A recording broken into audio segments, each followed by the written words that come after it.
I'm meeting with Stephanie Bingham. She's a historian and a psychic medium, and she believes that it's possible to uncover whether or not Lizzie is actually guilty or innocent.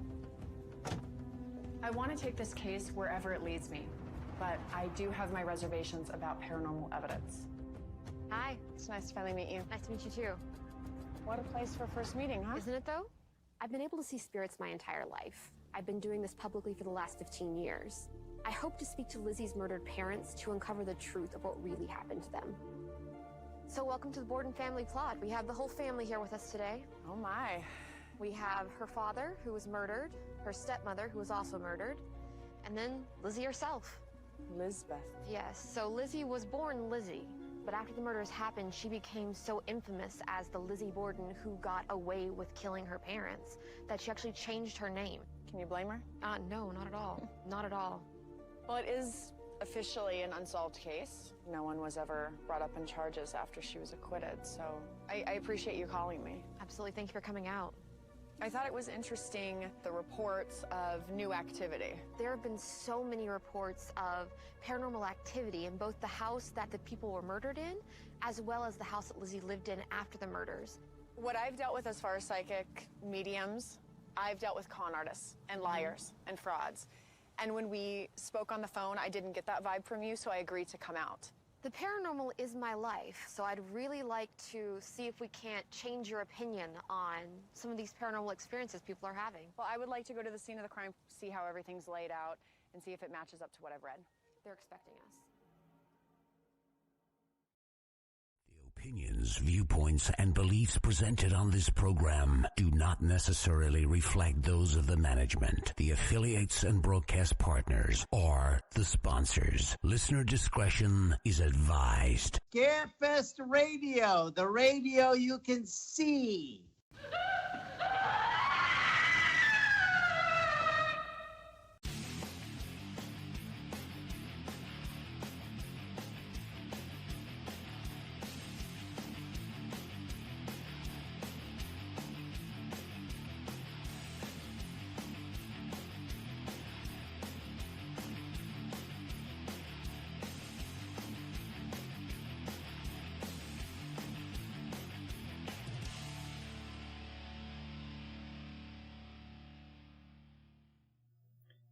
And hello and good evening, everyone, and welcome to Scarefest Television for the broadcast date of November 17th, 2023.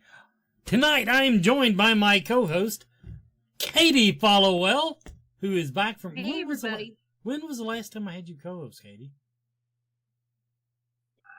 September. That sounds about right, I think, yeah, because Adrian took over everything there for a while.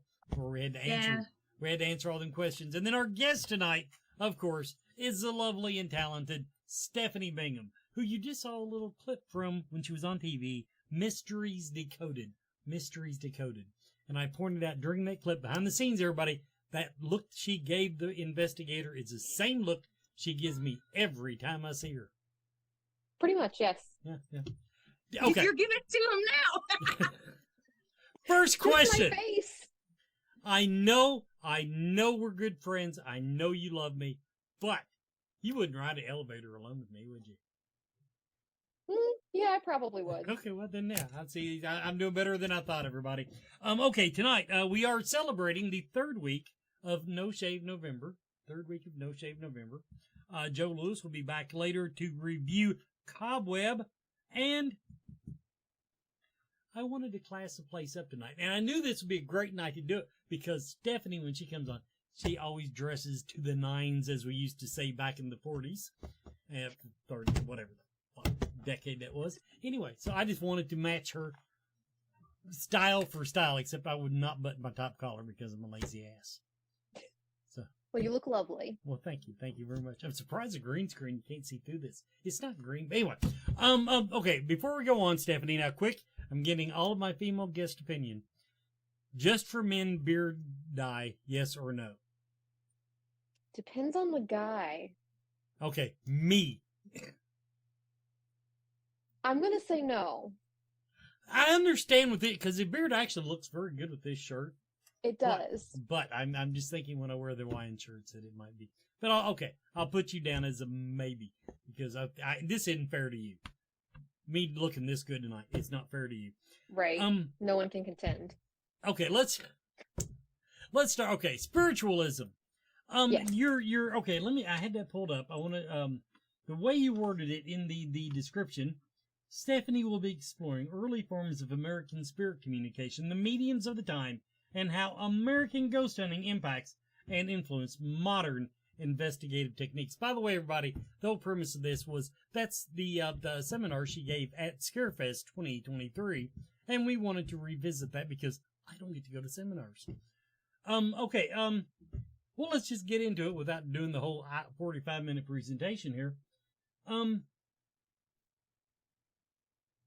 Okay, what I see of early spirit communication is the stuff, the ectoplasm coming out their mouth and all that stuff. Right.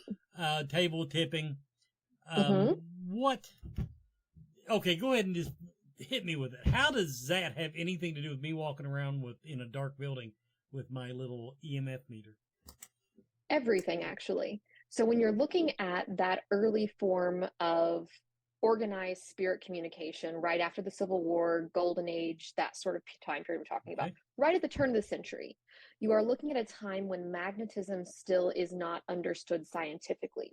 So you had a bunch of people who were taking the newest sciences that they had available to them at the time and throwing absolutely everything they had at trying to contact the dead. Telephones were new. They were trying to use phones to talk to dead people. They were trying to use magnets as ways Still are. Go ahead. Exactly. And it's just a matter of trying to, it's the experimentation that I really see as the crossover there, because you're taking all these new and emergent sciences that we have today, the exact same way we were at the turn of the century, doing the exact same thing. Granted. And I do agree with you, because that's my ghost hunting method back when I actually ghost hunt, was just throw shit at the wall until I saw something stuck. Exactly. I wish I was more scientific than that, but I tried everything I could think of, even if I knew it was total bullshit, just to see what the results were. But in that, so people, we go out ghost hunting. I didn't think that was a big thing. I understand seances and all that, but were people really stomping around Civil War battlefields in the Civil War? I guess probably not during the Civil War, because that would have been dangerous. Don't do it at home. But were people actually out looking for ghosts per se? Is there a lot of documentation on that? You don't have a lot of documentation of like war sites and things like that, but you do find accounts of people going to graveyards, particularly the grave of a loved one, to try and communicate with them there. Fair enough. Did they do any good though? That's a real question. That depends. The spiritualist movements, like that clip we were talking about from the Mysteries Decoded, there are a lot of frauds. There were a lot of blatant frauds during the spiritualist movement who were just out to get money and just out to be famous. But then there are these accounts of people being able to deliver messages from someone who had passed that they'd never met, that they should have no idea, specific messages. And there are hundreds and thousands of these accounts of these very specific, very detailed messages. So I tend to think that it's sort of like what you're going to find today if you go to a psychic. You have a chance that it's correct, and you have a larger chance possibly that they're fake. I wouldn't have said larger, but that's just being mean. But okay, Yeah. Katie, over to you. So this is actually one of my favorite topics. I've actually done a little bit of research on it, and before the spiritualist movement, was there conversations about I want to talk to my dead grandma, or I think my house is haunted, what's a ghost, or did that kind of get brought to the public eye during that movement? So there's always been ghost stories. Ghosts are essentially a cross-cultural truth from an anthropological view. They are something that has existed in most all cultures since we have recorded history. So you've always had people that try to contact the dead, but historically speaking, it was generally done through experts. That might be your shaman, that might be your priest, that might be whoever it may be in that particular culture that is the one that's able to cross that divide and talk to the dead. You really start to see a change in agency around the time of the Civil War and directly before the Civil War, where people are looking for essentially ways to get around intercessors. So you don't want to have to talk to the priest to talk to God. And it's that same sort of idea that starts to become very, very popular when certain branches of the church start breaking away. Because at its foundation, the Spiritualist movement specifically is a very Christian movement. It's based around churches and it's based around Christian theology. So you're looking at groups who are taking this lesson that they don't need someone to talk to God for them and placing it basically in, I don't need someone to talk to the dead for me because I could be a medium too. What made this movement, like was there a specific thing in history that really brought this to light, that really got the movement going? Absolutely. The movement actually started with the Fox sisters. There were 3 of them, and they were from upstate New York, and they started having spirit manifestations in their house. Now, there is a lot of controversy with the Fox sisters. One of them actually put out later a very salacious, essentially piece in a very well-known newspaper, was offered the equivalence of like $75,000 today, shortly after her husband died, and she had no income, to recant all of her testimony from her younger days. And she did. Later retracted that exact same statement, but people were saying that they were using essentially being able to crack their toes as ways to mimic spirit knocking in the walls and in the ceiling. But they also claim that they used that exact same method when in a 10,000 seat auditorium, and that it worked the same way. And that's where I start to say, I don't think the physics quite work right with that.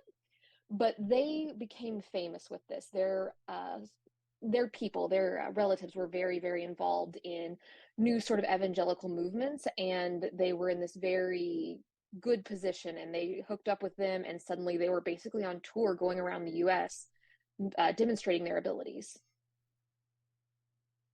What made you get into the studying of spiritualism? So I've seen ghosts since I was a very young child, about 1.5 years, 2 years old, and I wanted to give myself context for what I was experiencing. So when I went to undergrad, I started looking at voodoo, and when I went to grad school, I looked at the other side of that coin. Because if you look at the famous era of voodoo, these women who were able to contact the dead on their own, the spiritualist movement's happening at the exact same time. So you're looking at the 2 sides of the same coin, these people that are being able to reach out. And I was looking for other people who had my experiences, basically. Like, I was wondering, just seeing that introductory video, do you do ghost hunting? Like, I do. Mm-hmm. Okay. Absolutely. I'm actually just sitting here thinking, I'm like, Wes, next year I need to be going to her seminar, because this is very interesting. Smartest lady in the room. Smartest lady in the room. That's right. I mean, that you are like blowing my mind, because it's just like I do community theater and ghost hunting, and to me there is a little bit of theatricalness. Okay, that's not how I say Absolutely. It, right? You know what I'm saying? I do. It's very theatrical. Yes. And like what I read about the ways that the fake people would do things was very kind of ahead of their time. Like, absolutely. Now I think we're coming up on the first quarter of the hour. Wes, do we have a first break? We usually do. Everybody, we'll be right back with more Scarefest TV. Horror. Movie. Fans. 4. Life.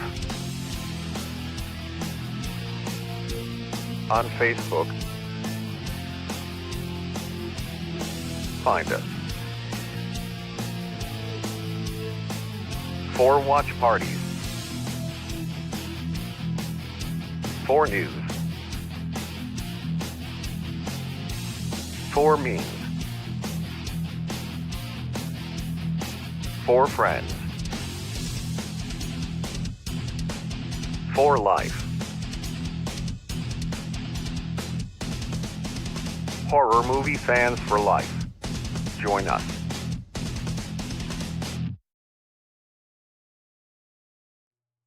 And welcome back, everybody, to Scarefest TV.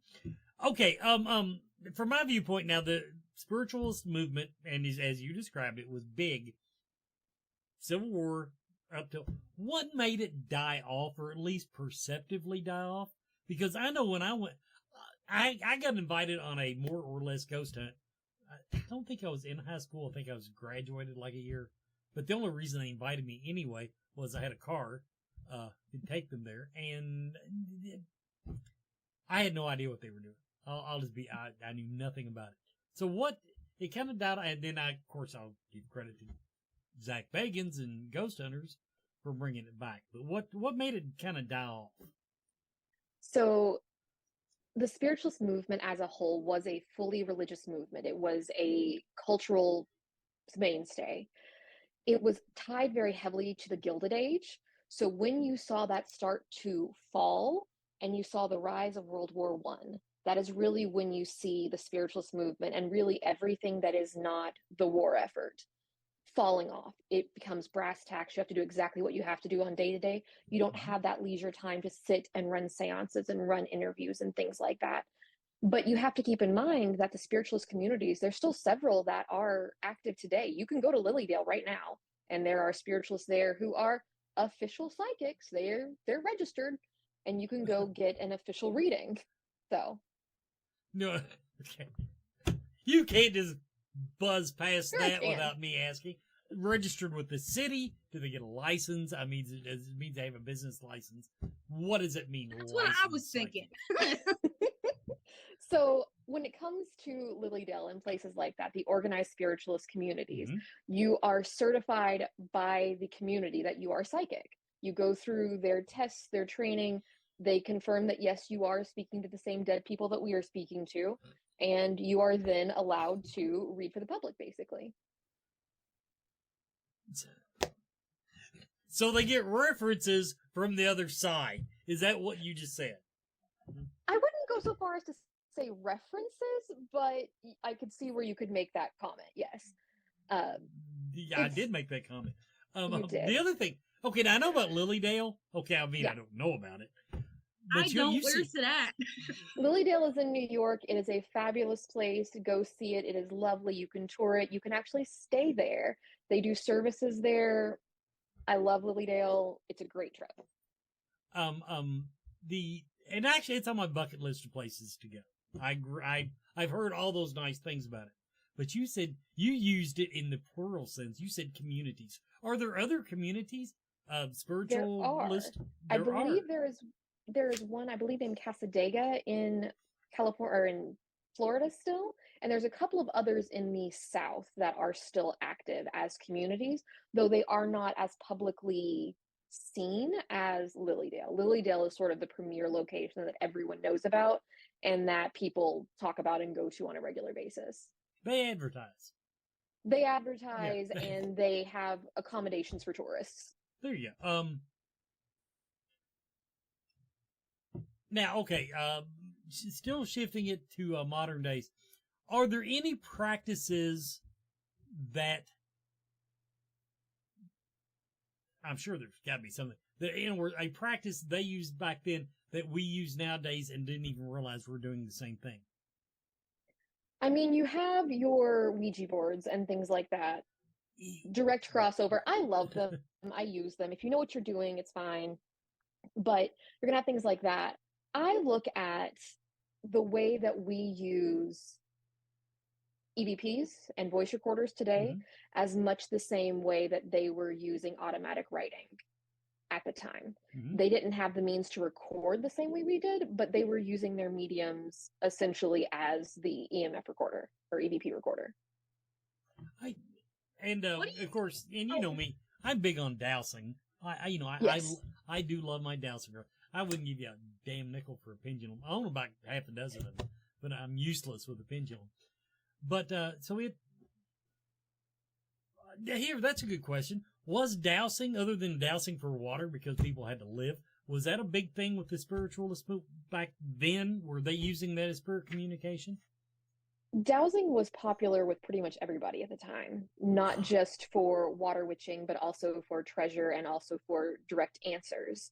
So yes, no's, very common at the time, pretty much ubiquitous. Yeah, and no, because you said that, that also tells me they had no interest in accuracy. Well, Because- you know. Okay, Katie, back to you. So I love this movement because it makes my brain ponder so much. Like you were saying that EVP recorders or would kind of coincide with the spiritualist movement. What would they have thought about ghost boxes? I think that they would have liked the idea of a ghost box if they had sort of that concept of radio that we do now.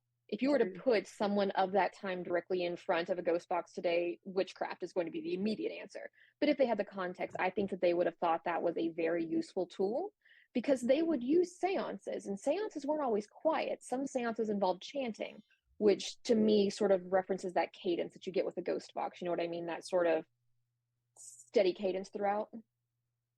Like, I think I would be like Harry Houdini back in the day, because like I am very fascinated by this movement, and even to this day, I'm envious of psychics and stuff, but I'm also very skeptical because I've been burned by them too. Mm-hmm. And then I'm also, where I grow up in this Bible Belt, I'm like, where was the spiritualist movement? Was it nationwide, worldwide? Did it happen here in the South? Or would that be considered witchcraft? So you're dealing with a time when you are starting to have those societal changes. You're looking at, it was a worldwide movement, just to get that out of the way. It was well known overseas. Queen Victoria had seances. Mary Todd Lincoln had seances in the White House. This is a well-known, but this was also a movement of the upper class. You're talking middle and upper class women specifically were deemed appropriate to be mediums. This was something that was deemed socially appropriate for them to do. They could speak in public, they could be the center of attention, and they could hold their own power. And this was one of the first times that you see that. And this is mirrored at the same time by the voodoo priestesses in the South, who were able to do the exact same things, hold power on their own, speak publicly, and travel really on their own without male chaperones or having the power over the male chaperones, really. But it was all over the US. It was sort of a Northeastern based originally, but it did travel all the way throughout the country. That's because then with what you just said, that reminds me, my husband and I've always pointed out in horror movies that it's always women that say that there's a demon or a ghost in the house, and the man never believes it. Mm-hmm. So maybe you don't know the answer to this question. Is there more of like a pattern of females seeing more spirits, or is it both? Well, so from a psychic perspective, I think that it is half and half. From a societal perspective, I think it is more socially acceptable for women to say, I see dead people, than it is for a man to say, I see dead people, because there's this societal idea that women are softer, you're sweeter, you're more in touch with that feminine side, or more in touch with the spiritual side. So you can say that and not be crazy. Whereas if a guy does it, you know, it doesn't look the same for them. That makes sense. And I would like to take this moment that if a woman ever tells you that your house is haunted and your kids are going to get possessed, believe them, because they're probably may as well. Better safe than sorry. Just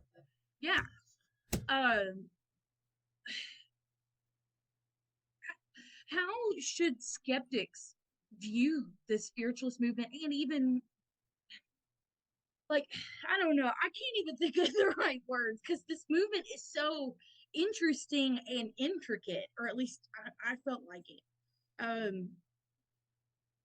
Like, how do you tell people about this, even if they believe it's bullshit? Like how, I don't know, like, you know what I mean?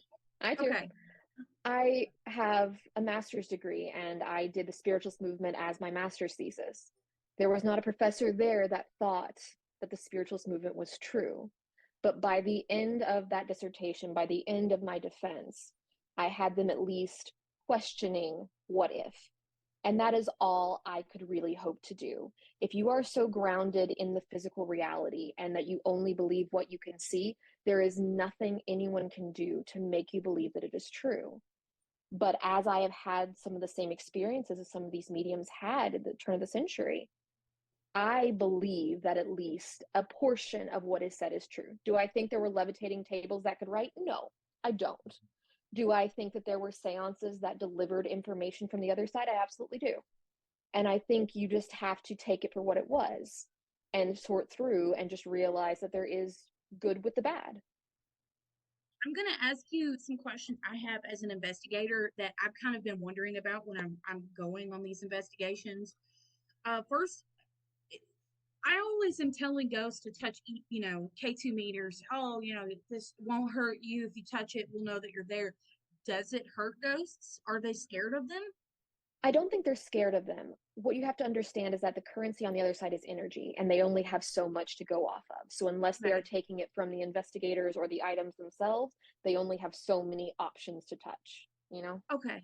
Well, because I always said, I'm like, oh, it's not going to hurt you. And I'm like, but what if it does? What if it shocks them or something? Yeah. So,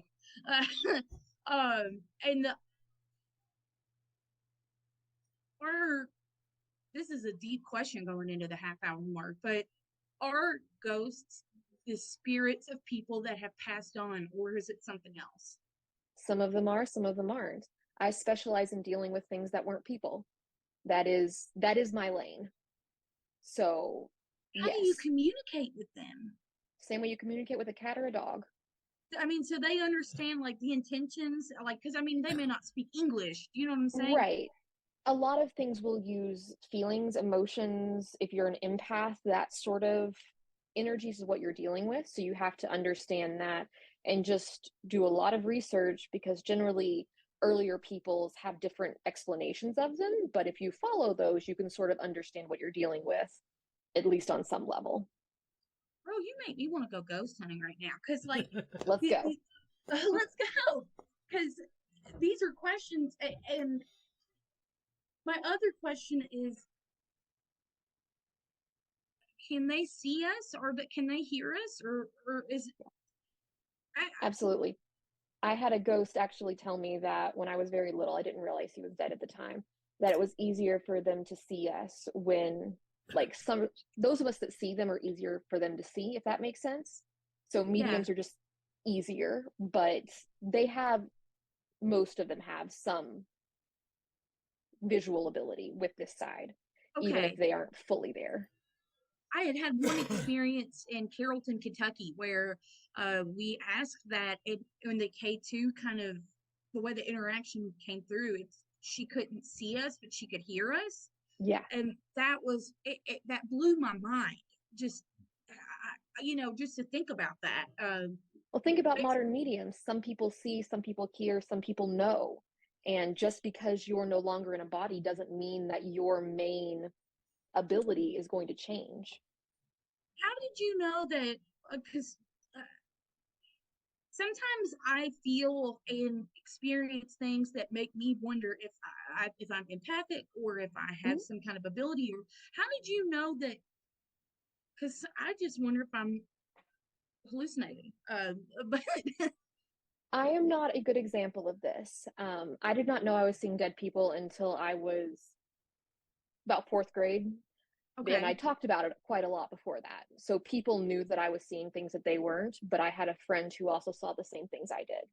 And he could play a game. That's what we did. I see this. What do you see? Write it down, trade. So that is one of the ways that I like to do, especially with people who think they might be getting things, is find somebody else who might also, or depending on what you're getting, look at the history of it and see if you can find it somewhere else. But write it down, date it, do it in pen so you can't change it, and then just see what you're getting. Okay, that's good tips for everybody. There's always people saying, oh, I'm psychic, I'm sensitive to things. So that's a good tip for everybody. Well, we are coming up on the half-hour mark, so I'm going to throw this over to Wes. We'll be right back after this message. Are you a fan of horror movies, books, comics, music, and collectibles? Roomorg magazine is for you. Subscribe today to receive 6 or 12 print issues annually and join me, executive editor Andrea Subasati, on an ongoing journey through the horror genre of the past, present, and future. Plus, get access to unmissable special editions such as A Century of Witches, 50 Years of Gore Cinema, British horror movies, and so much more. Roomorg, the world's premier horror and culture and entertainment magazine since 1997. Accept no substitute.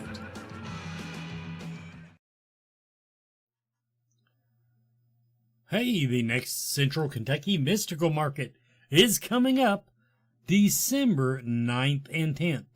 Lexington's premier monthly psychic and holistic event held at 1950 Newtown Pike. That's the Clarion Hotel. In the Paddock Ballroom, just go in the front door, there'll be signs.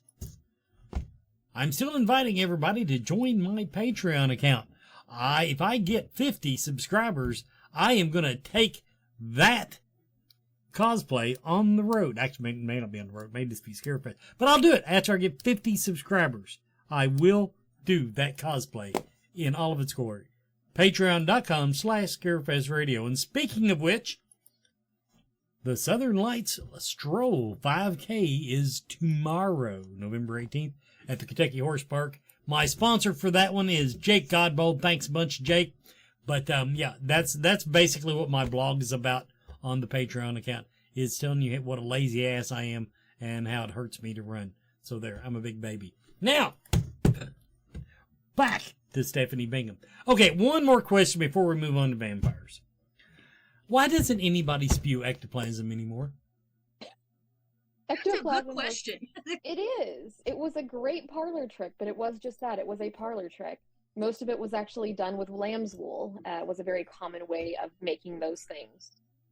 So it was all bullshit. You just say it. As far as the ectoplasm goes, yes. Okay. Everything I've ever read has stated it was pretty much just... Okay, now, just to correct some things, first of all, Kentucky Midwest. Katie, Kentucky's in the Midwest. We have a southern accent, but for all intents and purposes, we are in the Midwest. No. And if, and as far as equipment, digital watches would have freaked him the fuck out, so don't worry about that. Now, I do want to, okay, now we're going to move on to vampires, because I've had my fun.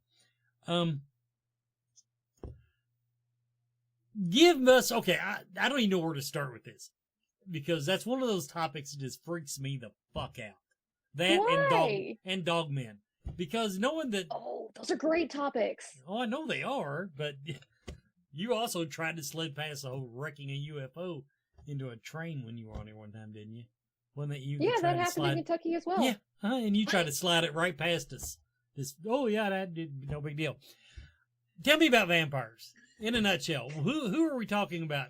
Real vampires, fake vampires, sparkly vampires? Give us the 911 or whatever, 411. 411. Oh, the vampire would be 911. Yeah, possibly. So if you're looking at it historically, there have been vampires and this sort of idea of hungry dead back to ancient times. So in Egypt, you have Sekhmet. Later on, you're going to have vampire panics in Europe, several vampire panics in Europe. You're going to have the vampire panics in the US, where people are digging up dead bodies. Mercy Brown is going to be the most common or most famous of those stories. And they dug her up after she supposedly killed most of her family and then, came up for her brother afterwards. So you have all of this historical foundation that you can find all over, and then you have a modern community. So you're looking at two real separate situations, if you will. Now, I don't want to waste your time here, but I do remember one time on my old show, it wasn't even Paranormal Filler, it was off topic. I had this author, his agent said he's a vampire expert. Yep. And he wants to come on my show. And I'm thinking, oh, great. I thought he was going to be talking about these fucking millennials that suck each other's blood down in Louisiana. No, he basically tried to recreate the entire what's the bullshit movies? Twilight movies, only without sparkles. That was it. He had dreams, and he wrote about his dreams. Now, I just had to get that out there. Modern vampire lore. I've heard both sides of it. I had a lady came on that wrote a big ghost book about Louisiana and New Orleans, and she was telling me that there's some really darn near Dracula type things going on. And then you've also got the ones that are on CNN doing, documentaries about how, I like sucking Mary's blood. What's going on with vampires nowadays? So vampirism today is a very sort of nuanced topic. I have been loosely associated with some of that for over a decade now. It is a very varied community, and you're dealing with two real halves. You have the sanguines, those who drink blood, and then you have the psychic vampires, those who feed energetically. And then on the other side of that, you're going to have the lifestylers, those that use it as an aesthetic, those that dress up to go to parties and like the lifestyle. And I don't really count that with what you're talking about, I don't think. In other words, they're extreme goth, basically. They're extreme goths. They're the role players, if you will. They're the ones that like the trappings of vampirism. Okay. I've always been interested in the topic of psychic vampire. First of all, I believe all this shit. So everybody, I say a lot of bullshit things, but when it gets right down to it, to some degree, I really do. I'm not the skeptic in the room. But okay, psychic vampires. This is something I always ask people who are into the topic. I do believe there are psychic vampires, but are they a group, or do they even know that they do it? I guess is a way to ask it, because I know people that I believe fully are psychic vampires that just have no fucking clue. Absolutely. You have those who have it as an innate ability and they never learn to harness it, and those are the ones that give psychic vampires the bad rap. They're the ones that, what we do in the shadows makes fun of. And then you have, yes, that one. And then Great you have TV those show. that are aware of their abilities, and they use it oftentimes as performers or as psychics or in many other fields. There's lots of ways to use that and not be predatory with it, but be, ethical while also using your talents for your own good. Katie, over to you. Okay, so I know nothing about anything in this topic other than I'm scared of it. So don't be scared. I'm going to ask a lot of dumb questions. I love it. First, can psychic vampires,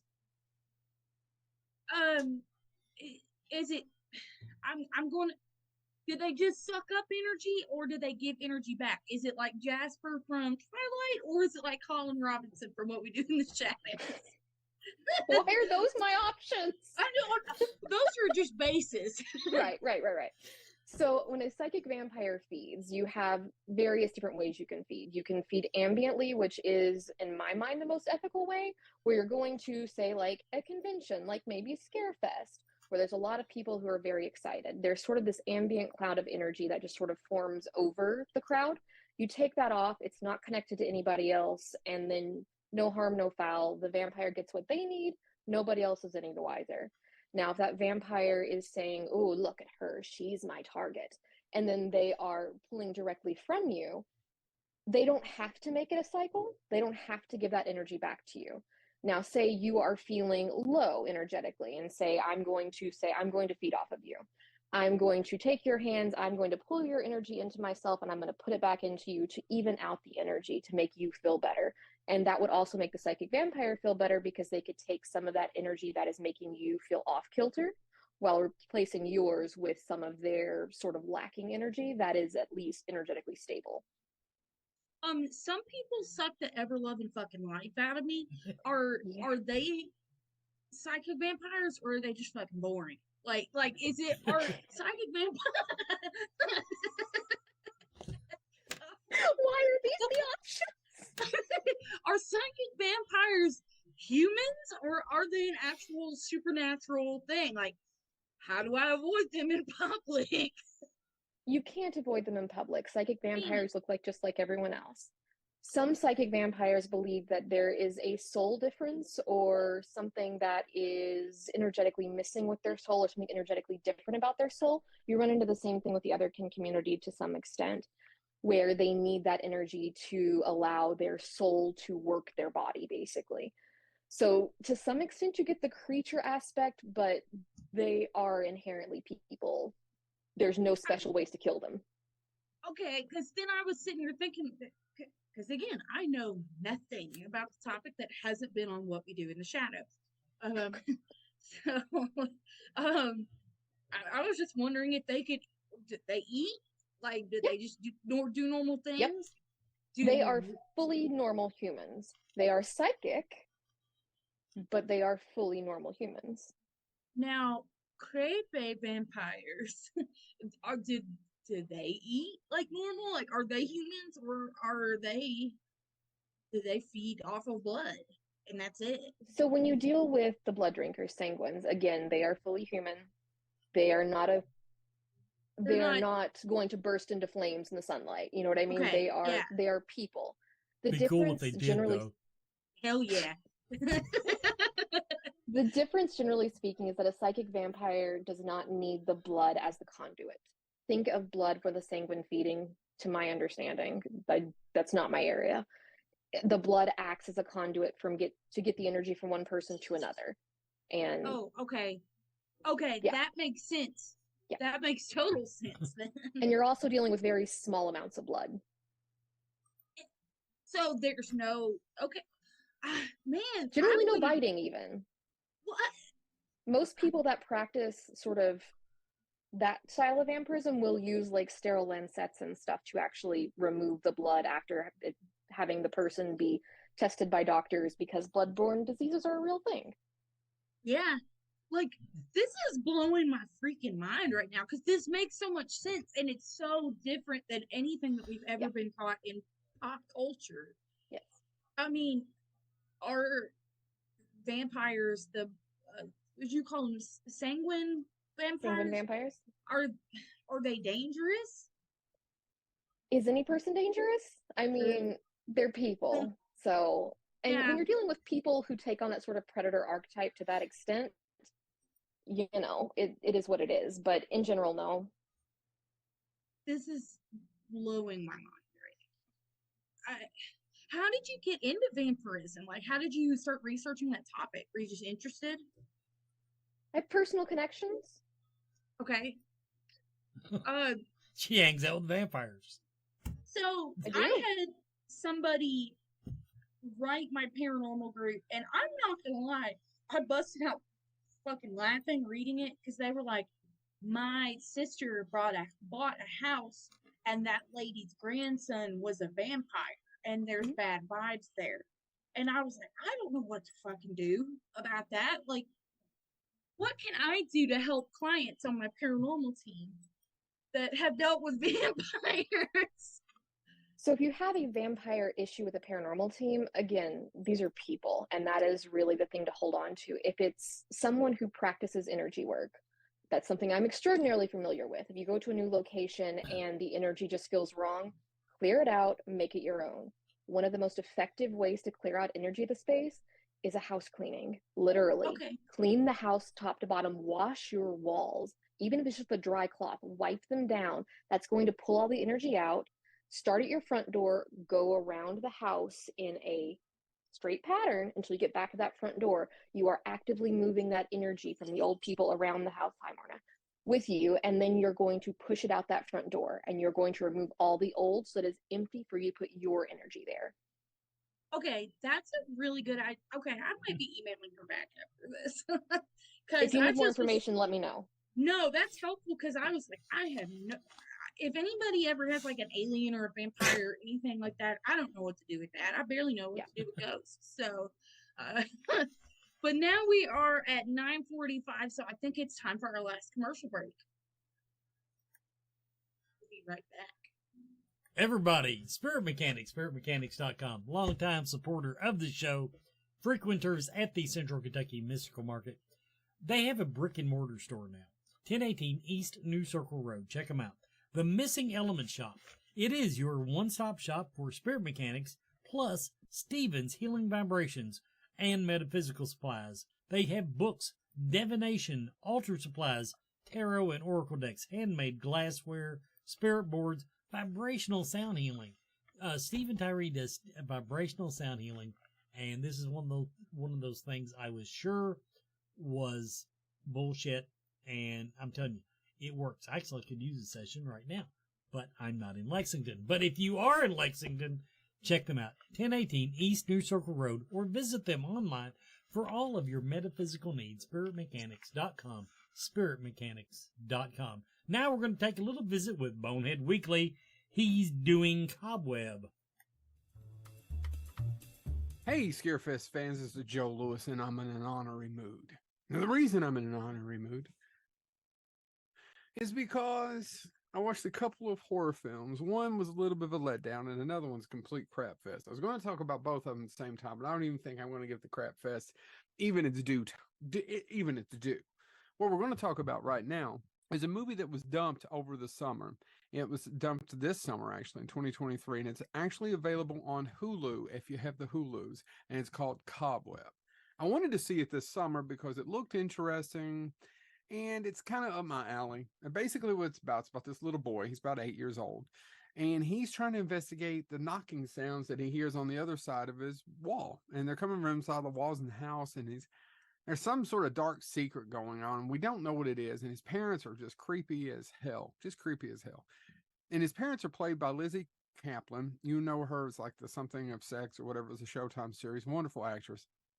And Anthony Starr. Now, Anthony Starr, you'll know as Homelander, if you're a big boys fan like I am.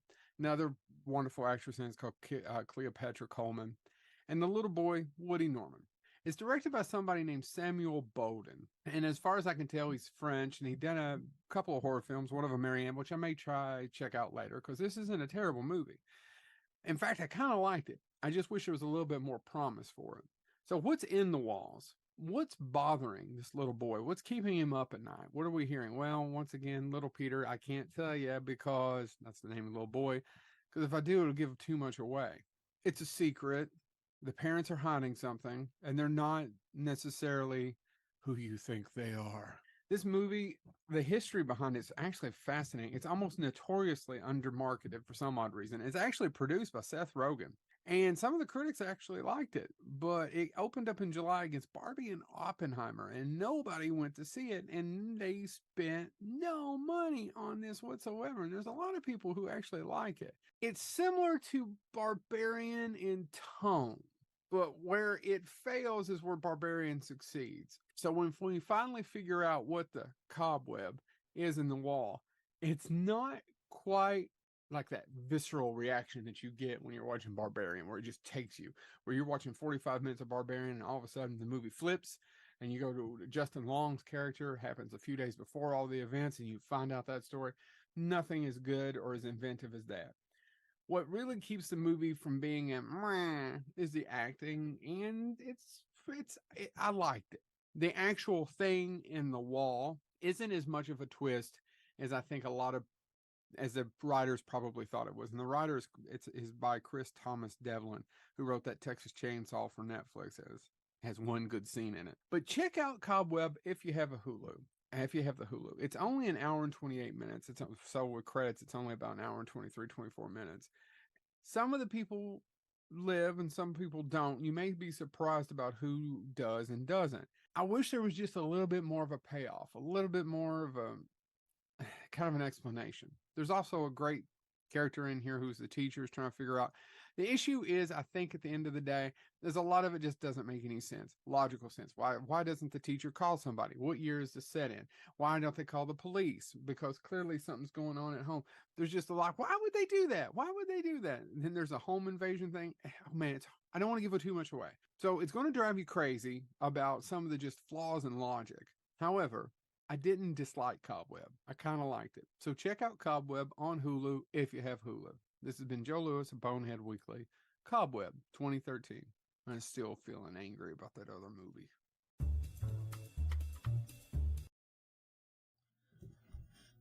Now, first of all, I want to say, Katie, I do not believe your ignorance. I'm fairly sure vampires were one of the things covered when they took all you girls away in elementary school and had that little meeting that you all have. So I'm calling bullshit on that. Now, Stephanie, are we in danger? Are there any class of modern vampire that don't do it sterile? In other words, they walk up and bite. I mean, you're always going to have that one-off, but as a general rule, no. It's like the chances of running into a serial killer. It's very, very low. There might be one out there, but the chance of you running into it, not very high. Maybe. Yeah, me, because what's the chance of two of them running into each other? I get that, right. But yeah, okay. Fair enough. Let me go back through my notes here, because I'd like to take this moment to say that nobody told me that we were wearing formal wear on tonight's episode. This isn't formal. I'm wearing my pajamas and my staff shirt because I didn't wear it at the show. So that's why I'm not dressed up. Next time I'm going to wear a prom dress. So. I mean, if we're doing formal, let me know ahead of time. I will do formal. Yeah, Wes, you need to start putting a dress code in the Zoom meeting. Okay, first of all, do your background research. That woman in the little box in the middle does not even own a pair of blue jeans. Well, I'm impressed. No sweatpants, no blue jeans. She lives in high heels. She's in just dresses. in dresses. And I still say, despite being yes, she is the smartest woman in the room, but I still think about 1/3 of all of her seminars are filled with teenage boys because of her. Yeah. I mean, the shorter the skirt, maybe. I was down to the old convention center. That was the trick. I think have you matured? Do you just not count on your feminine wiles anymore? No, it's finding those floors in there, especially since the convention has moved. They're extraordinarily slick, which is incredibly hard for most of my really high heels. I will put that next meeting with the center. I will bring that up. Bring it up because it's hard. I've almost fallen, and I don't fall in heels. Well, if we had more chairs, Wes, then this wouldn't be a problem. We're working on an elevator shaft. We are in a new elevator shaft. Yes, we are working on it. We are working on it. Okay, now I tell you what, I did want to go back. Something you all were talking about, men versus women. See, now you said 50-50, and maybe that's because you're smarter than I am and can recognize gifts. But I don't think. I'm not saying it like before puberty. That's not accurate. But I think women tend to be more. I think part of a psychic gift is the willingness to embrace empathy. And so, in other words, I don't think it's just automatic, I'm a psychic. I think that women tend to embrace emotion and empathy, and then that leads to that third eye opening and being able to actually reach the other side. I could see that statement. The thing I always come back to is the number of times that I've been around guys or that I've seen them reacting to things and, getting that feeling, my gut feeling is this. And generally that gut feeling is right because that gut feeling is psychic, but it's that one sort of lane of psychic that guys will really lean into. But you're right, they were not going to be the ones that are going to embrace it fully. So it really stays in that sort of like lower level idea of what they're doing. It's just that intuition almost, Right. Because I'm a fucking Renaissance man. Yes. That was something that was very funny brought in the chat room. Is I had made an artwork of using the F-bomb at just the right time. And that's because I don't just drop it blatantly. It has to be in a complete sentence. It has to be used artfully. On that topic, you're the smartest lady in the room. You actually convinced me that maybe a lot of guys are more psychic, because I did not embrace anything that I would call a psychic gift even when I got into ghost hunting. I was convinced that I was just dead to the dead. And so, yeah, I can see that. I'm in that same boat right now where I'm convinced that that I chase away ghosts. That if you want to make sure you're never going to have paranormal activity, call me, and you will never have ghosts. Now, I will add, though, to that, Katie, that now I do think that being out in the field and trying to open yourself up to the experience actually sensitizes you and is about as good as any meditation you will ever do to opening that quote-unquote third eye. I think that's how I came to where I am. And yes, people, that is somewhere. That's not maybe where the more I do it, the more I'm more accepting of I'm going to follow my gut instinct. I feel like our team is more truthful about going, I'm not getting creepy vibes here. But with my team specifically, we tend to eat like Taco Bell or McDonald's before, so we can't trust our gut instincts. Yeah, watch the Stomach Demons. Yeah. Yeah. It was Chris Dedman that told me that before they went to Waverly. And Waverly, everybody, if you're not aware of it, Waverly Hills in the summertime is like so hot. It is like it's like investigating on the face of the actual sun. Yes. And so they went out for ice cream. And they said, yeah, the Stomach Demons were noisy that night. So anyway, that's one of my favorite ghost stories. Is we had a Taco Bell demon on the first floor, but you had to walk like 3/4 of a mile to get back to the bathroom at Waverly. It's dangerous. You got to walk 3/4 of a mile in that place to do anything. Very haunted place. I highly recommend it if you've never been. But I'm going to tell you, it's a hike. And I mean, and of course, I always tell the story about the first time I went with college kids, and I was already in my 40s. And they'd be in the basement. They go, let's go up to the 5th floor. And they go up to the 5th floor. And then go, well, there's nothing going on up here. Let's go back down to the basement. And I ran up and down the goddamn stairs all night. And finally, I just laid down and said, this is my spot now. This is where I'm investigating. Stephanie, it's been a pleasure as always. Smartest lady in the room. And I sincerely mean that. You amaze me every time you come on. Thank you so much for having me. It was great talking to you. And have you already given thought to next year's, where you're going next year? Not quite yet. I'm working on it. Any suggestions? Voodoo. I can do that. She's actually done voodoo, and I understand it was pretty popular. It was pretty popular. Yep. I mean, that seems, because you were talking about that, and I was like, I as a child, I was so scared of New Orleans because now I want to go now that I'm old, but like, I'm curious about it. Could be a fun one. Wes, I'll need a break for when her panels. We'll work it out. Yeah. Okay. Anyway, I do want to tell everybody next week we have not next week, December 1st. Actually, December 1st, Zach Bales will be on the show. He's going to be talking about the enduring mystery of UFOs. We're skipping Thanksgiving. I'm finally taking a week off. So this is the last show until December 1st. And everybody, I want to thank Stephanie once again. We'll see you in a couple of weeks.